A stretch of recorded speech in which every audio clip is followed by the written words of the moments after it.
Boa tarde, meus queridos amigos da Arqueologia Popular. Hoje eu estou aqui na casa de ninguém mais, ninguém menos do que Bento Gonçalves da Silva. Uma maravilha do início do século XIX, 1824, resultado aí dos conflitos da Constituição da Mandioca. A pessoa, para votar, precisava ter 500 alqueires de mandioca, por isso ficou conhecido Constituição da Mandioca. E aí, quando assumiu, ou quando se tornou independente o Brasil, em 7 de setembro de 1822, o próprio Dom Pedro I inquiriu, criou a Guarda Imperial, e a Guarda Imperial atingiu diretamente esses fazendeiros, esses estancieiros, esses grandes latifundiários do gado aqui no Rio Grande do Sul, que é o período conhecido como Baronato do Gado. Por quê? Porque aumentou o preço do charque, muito. O preço da carne, inclusive a carne importada da Cisplatina, daquela região platina, era uma carne de melhor qualidade, mais barata. E o imposto sobre a carne gaúcha estava muito mais caro. Nesse mesmo período, Frei Caneca estava lutando pela Confederação do Equador.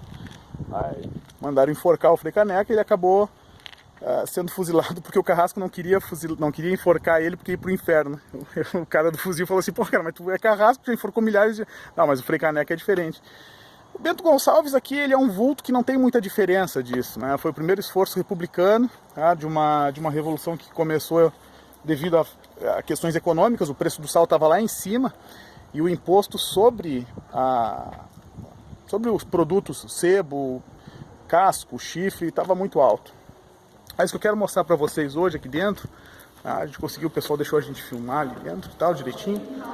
A gente conseguiu uma série de coisas, cara. Assim, em primeiro lugar, o material, a cerâmica, a louça, a faiança fina inglesa, para mostrar que período que era a casa do Bento Gonçalves.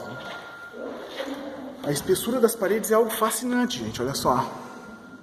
Eu tive aqui em 98 e isso aqui funcionava como um museuzinho de curiosidades, assim, como um museuzinho... tinha uma cabra de 2 cabeças, enfim. Dá uma olhadinha nessa cerâmica aqui, nessa faiança fina inglesa, ó. Fantástica, né? Ó. Aqui o espelho, quando se quebrou, se quebrou no formato do Rio Grande do Sul, das muitas lendas da Revolução Farroupilha. Mas é interessante observar que cada estancieiro desse tinha como se fosse um exército, um pequeno exército. E depois que Dom Pedro I criou a Guarda Imperial, esse exército ele foi tolhido. Olha aqui só as peças de artilharia. E boa parte desse exército, Gonçalves Chaves, Domingos de Almeida, desse baronato do gado, era composto por pessoas escravizadas. Interessante observar, pessoal, assim, que Fernandes Braga, quando assumiu o governo, depois quando ele acabou dizendo que esse preço do sal estava muito caro, ele acabou indo para Rio Grande. Aí se criaram duas, aqui a parte de trás da casa, olha os arcos. E é interessante observar que esse é o mesmo período da estância do Sobrado, da fazenda do Sobrado, que tem lá em São Lourenço do Sul, da irmã dele, Dona Ana Joaquina Gonçalves da Silva. E aí existe uma série de rumores, só que as escavações deixaram bem claro aqui, nessa parte onde tem alicerce, que a ocupação foi realmente efetiva, principalmente quando Fernandes Braga e Bento Manuel foram para Rio Grande, para fazer força, inclusive, às questões imperiais, a aliança às questões imperiais. Ele acabou vindo e residindo aqui, e as mulheres na estância do Sobrado, na fazenda do Sobrado. Então aqui foi uma das sedes, sem sombra de dúvida. E é interessante observar que lá é um cerrito, ó. Lá atrás é um cerrito. Olha lá, ó. Bem lá embaixo daquela figueira lá, ó, dá pra ver bem direitinho aqui, ó. Ondulado ali, é um cerrito, tá? Então escavando ali tem material arqueológico da tradição Vieira, tá? Mas ele é totalmente anterior, assim, tem 2000, bem anterior à construção da casa. Aqui estão as fainas, ó. As fainas dos alicerces antigos. Aqui foi onde foi encontrado o material mais antigo desse período. Material muito bacana mesmo. Inclusive cerâmica da tradição Monjolo, faiança, até majólica portuguesa, faiança portuguesa, enfim. Bem aqui nessa parte, né?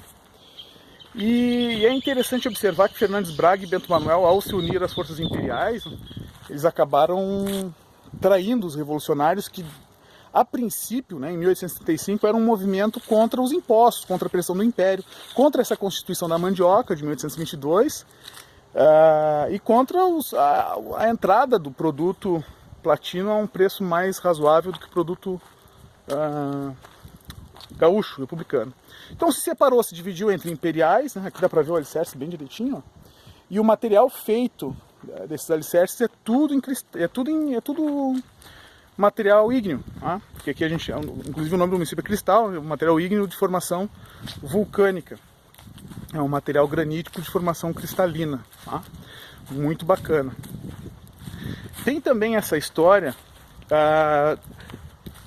do Presiganga. O Presiganga é um navio presídio que estava ancorado ali perto do Guaíba, do lado de Porto Alegre. Era um navio que servia para aprisionar esses inimigos do movimento Farroupilha, né? O Presiganga hoje está naufragado.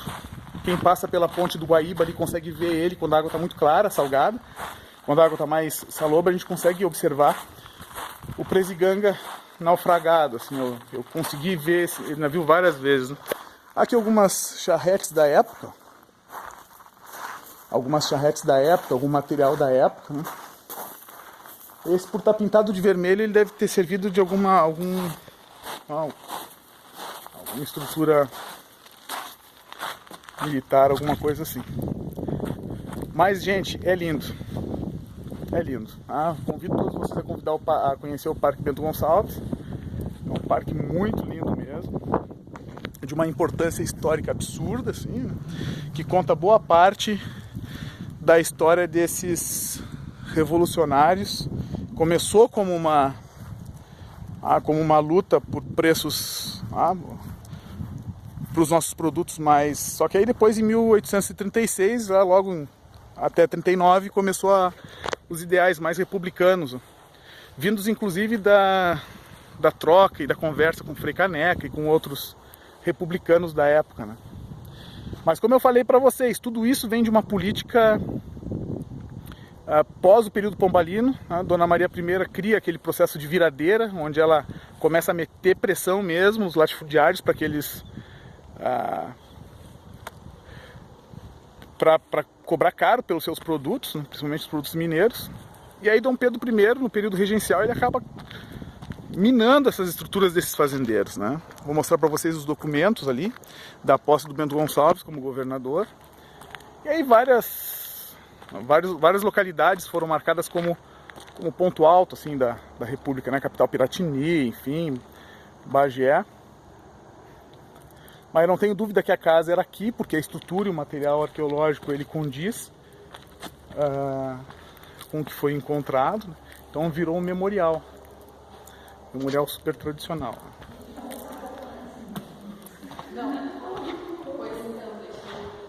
As entradas e as aberturas continuam as mesmas, muito semelhante à da Fazenda do Sobrado, lá de São Lourenço do Sul. Olha só essa espada, que show, cara! Uma espada farroupilha, tipicamente farroupilha, né? As espadas farroupilhas, elas têm essa característica de ser abauladas, assim. E aqui um quadro aqui de quem teria sido Bento Gonçalves, né? Muito legal. Era isso, pessoal. A gente se vê na próxima. Espero que tenham gostado das informações aí. Valeu!